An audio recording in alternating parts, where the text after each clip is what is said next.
Continuar en Mega Noticias, esta tarde hablamos de deforestación y momento estelar de este espacio de mi compañero Alberto García, la mesa de análisis. Y para ello saludamos con muchísimo gusto a la doctora Ruth Cerezo Mota. Ella es investigadora del Instituto de Ingeniería de la Universidad Nacional Autónoma de México. Doctora, bienvenida a Mega Noticias. Hola, buenas tardes. Saludos para todos y muchas gracias por la invitación. Gracias por estos minutos para Mega Noticias. Estamos hablando de un tema que pareciera sencillo, pareciera estar muy socializado, la deforestación, pero que en realidad impacta muchísimo a los seres humanos, impacta muchísimo a las ciudades, a las actividades cotidianas. A grandes rasgos, ¿cómo se está viviendo en este momento la deforestación en nuestro país, doctora? Pues se está viviendo pues a una tasa descomunal. La verdad no tengo los datos, pero sí se ha visto. Por ejemplo, yo te puedo decir, yo vivo en Yucatán y aquí en la península hay mucha migración y entonces hay un boom inmobiliario y están deforestando todo Yucatán. Por donde voltees se están deforestando para construir más casas. Ahorita con el paso del Tren Maya pues también se está deforestando muchísimas hectáreas y aparte pues obviamente está la tala ilegal, ¿no? Entonces pues sí es un problema porque los árboles nos dan sombra. Por ejemplo, nuevamente hablando de Yucatán, que ahorita estamos como a 38 grados. Si nos quitan los árboles pues la temperatura va a ser mayor. De por sí que vivimos en temperaturas extremas en esta parte del país, las temperaturas podrían ser mucho peor. Además ayudan a retener el suelo y a que se filtre el agua de lluvia hacia el acuífero. Entonces cumplen como un montón de servicios ecosistémicos que no solo es, pues ya no tenemos un árbol, ¿no? Es una serie de cosas que además, considerando el cambio climático y que el cambio climático básicamente es el aumento de la temperatura de la superficie, pues deforestando exacerbamos, como les comentaba, este problema de aumento de la temperatura. Entonces es como una cosa pues bastante complicada y tiene como muchas componentes. Claro. Doctora, tocaba un tema muy importante que es la construcción de obras, en este caso el Tren Maya, y en el discurso las autoridades mencionaron, incluso se comprometieron a que no se talaría ningún árbol. Ese fue el compromiso, esa fue la promesa, pero hoy ya las imágenes, bueno, pues no lo pueden ocultar. Hay una línea paralela a las carreteras, sobre todo en Quintana Roo y en Yucatán, que está, pues de alguna manera, sobre un terreno donde antes había árboles. ¿Qué implicaciones tendrá? Se asegura que serán las menores, que el impacto ambiental pues se trata de mitigarse, pero ¿qué impacto tendrá a ese ecosistema, a esa hábitat? Pues la verdad es que el impacto pues es súper grande, ¿no? Por un lado, como les comentaba, los árboles no solamente es el hecho de son árboles, y por un lado pues nos dan este servicio de absorber el dióxido de carbono, que es el principal gas de efecto invernadero. Por otro lado pues reducen la temperatura también, ¿no? Y por supuesto además pues son hogares de animales que aquí en la península pues están listados dentro de especies protegidas, y entonces nada de eso está siendo considerado. También nuevamente aquí en la península de Yucatán, para los que no saben, no tenemos ríos, no tenemos cuerpos de agua en superficie. Todo el agua de lluvia se infiltra al acuífero. Cuando quitamos esta cobertura vegetal, hacemos que el suelo se compacte y pierda esa capacidad de infiltrar el agua, que ya estamos viendo. Ahorita nosotros en Yucatán no tenemos problema necesariamente de no lluvia, de sequías, pero si esto continúa, vamos a empezar a tener problemas de sequías porque los acuíferos no se van a poder recargar. Entonces es una serie de cosas, es como una bola de nieve que va creciendo y no, ni siquiera necesitas irte muy lejos. O sea, está luego ahí la que están deforestando para el Tren Maya, desde que empezaron las construcciones. Basta con te vayas a Cancún, de Mérida a Cancún, y ves todo lo que están deforestando. Desde el día 1 han estado deforestando. Entonces, que no iban a quitar ni un árbol, no es cierto. Apenas en un foro el de Semarnat decía que no eran importantes porque son árboles muy delgaditos y que de poca fronda, y entonces que no eran tan importantes. Pero pues claro que son importantes, son partes del ecosistema, son parte de que nos brindan el clima que tenemos aquí en la región subtropical, subhúmedo, ¿no? Entonces, menospreciarlo solo porque no parecen ser las ceibas gigantes o árboles muy grandes y menospreciar o usar eso como excusa para seguir deforestando, la verdad, no me parece correcto, y tampoco es cierto porque sí están talando árboles también grandes, pues. Claro.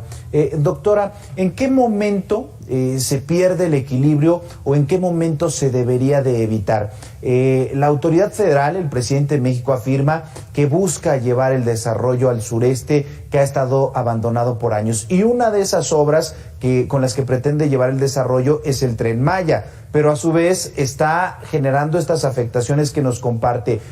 Por un lado está el impulso al desarrollo económico de algunas áreas en rezago y por otro lado la afectación al ambiente. ¿Cuál es el punto de equilibrio o si ya no hay un punto de equilibrio y definitivamente no se tienen que estar impulsando estas obras?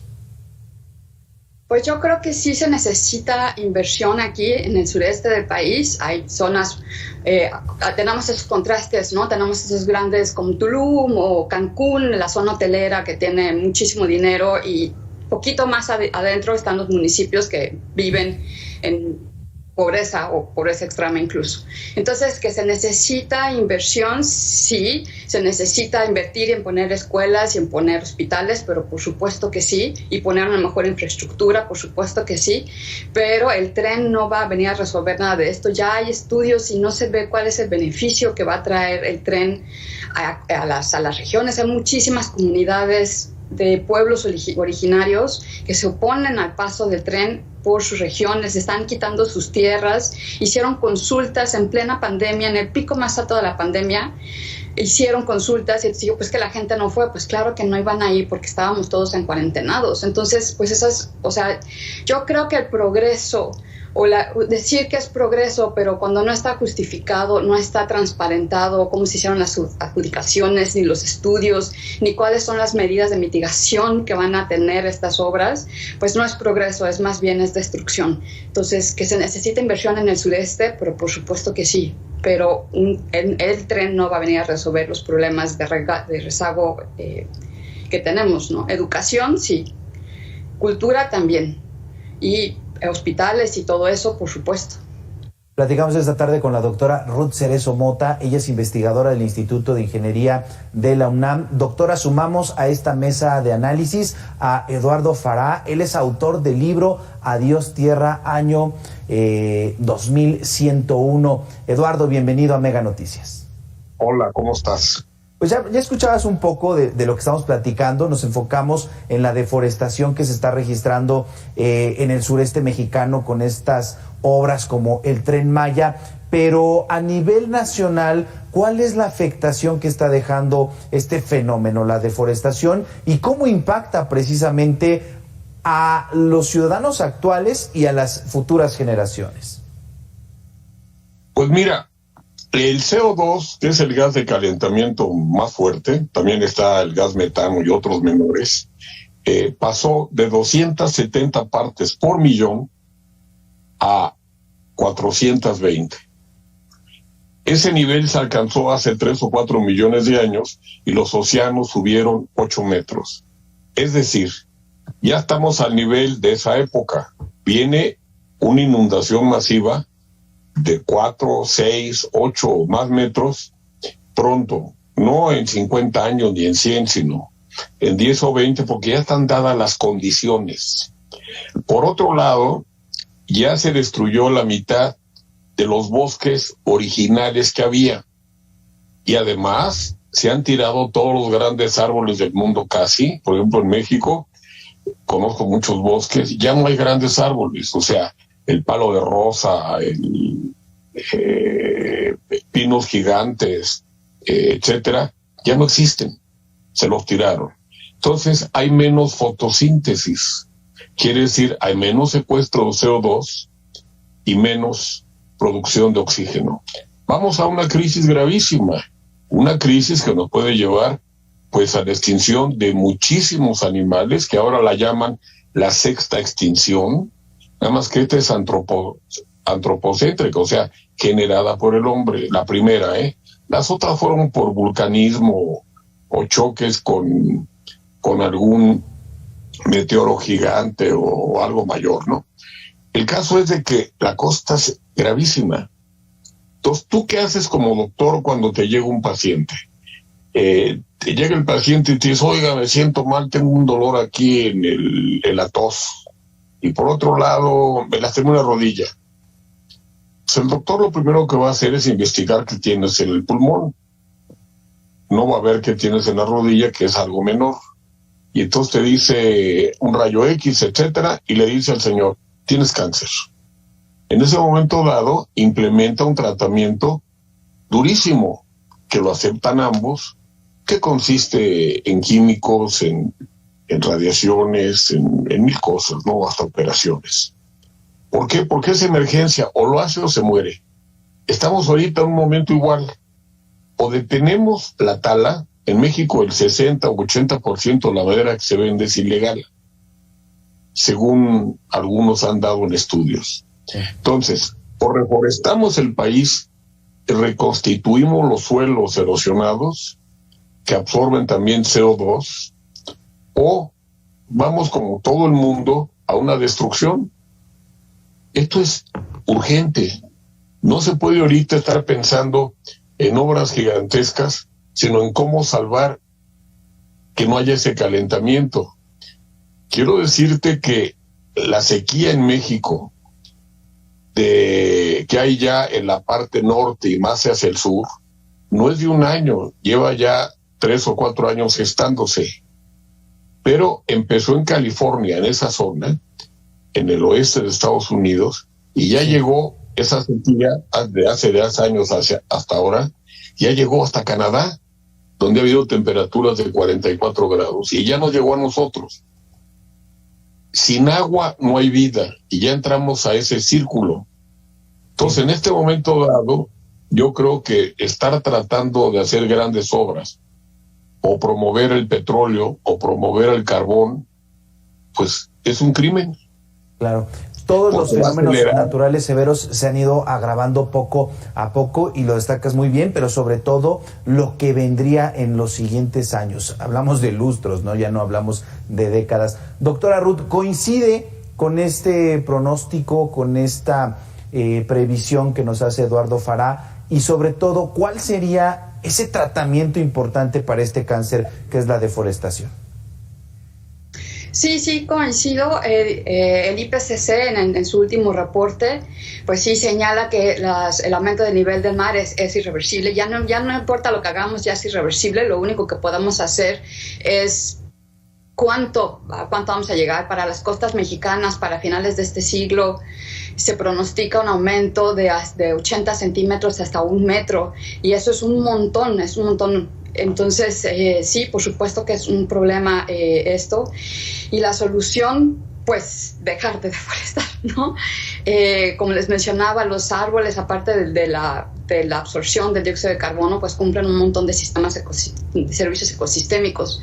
Entonces, es importante su preservación. También, como mencionaba Eduardo, ya no nos quedan tantos. Estamos perdiendo biodiversidad a una velocidad que no se había visto antes. Estamos perdiendo especies antes de que las conozcamos, pues.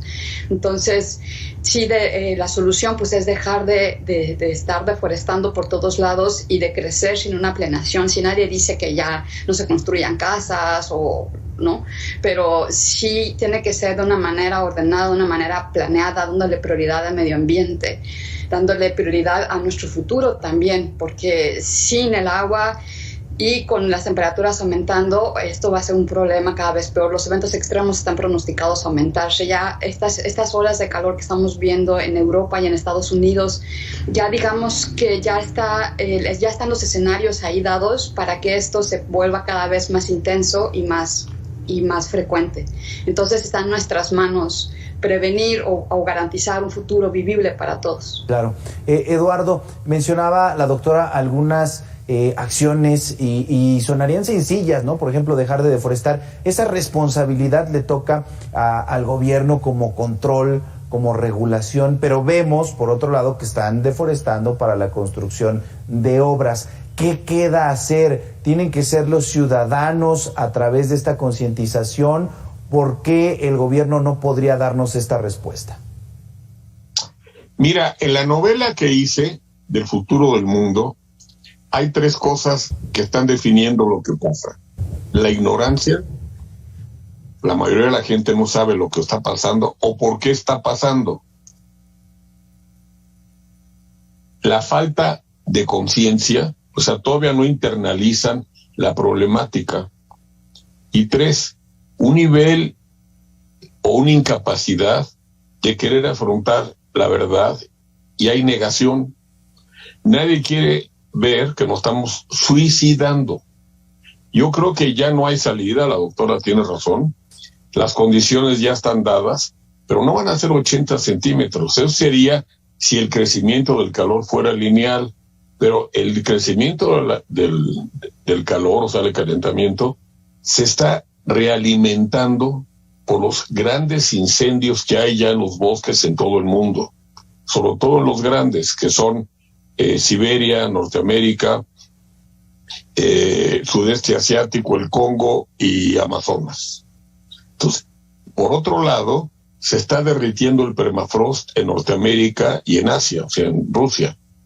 ¿Qué va a pasar? Se van a liberar millones de toneladas de CO2 y de gas metano.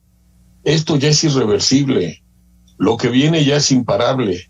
Hay que prepararnos, otro día si quieres hablamos del tema, de cómo poder enfrentar esta gigantesca catástrofe. Ya no hay solución, pero sí hay formas de ralentizar la crisis y darnos tiempo de tratar de cambiar las cosas. Pero también el problema es que los políticos, como ellos se basan en cuestiones económicas y apoyo popular y cosas por el estilo, ganar la próxima elección, ¿no? Lo que está pasando. ¿Cómo? Ganar la próxima elección.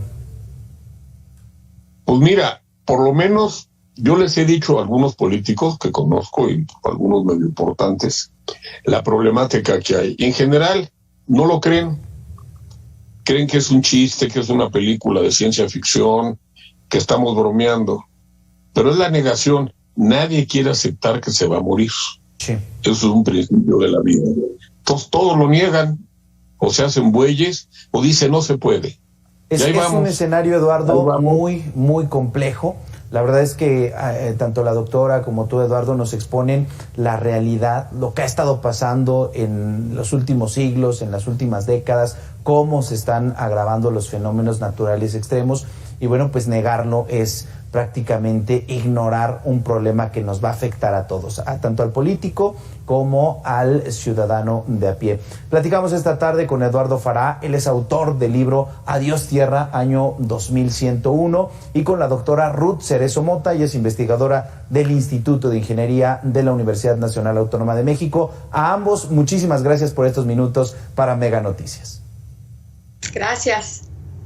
Al contrario, gracias, y qué bueno que sacas este tema, porque este tema, si te fijas, lo tratan como escándalo. Nadie quiere afrontarlo. Perfecto. Eduardo, muchísimas gracias. Doctora, mira, gracias. Hay un buen dato. Hizo las Naciones Unidas un estudio de 10,000 jóvenes de menos de 29 años y les preguntaron del futuro. Entonces dijeron el 80% que no quieren tener hijos.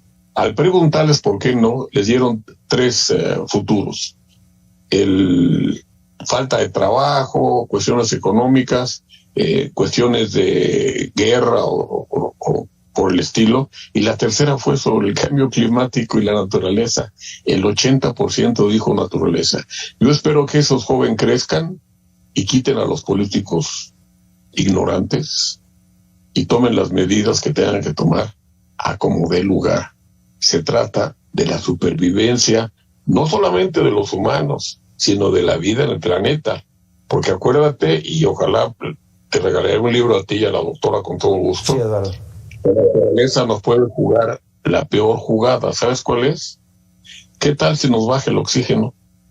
De 21 a 15 se mueren todos. Así es. Cambios drásticos los que se esperan. Eduardo, doctora, de nueva cuenta, muchas gracias. Gracias. Al contrario, gracias a ustedes. Bueno, un tema muy interesante. Pasamos, evidentemente, en Mega Noticias, realizando reportajes.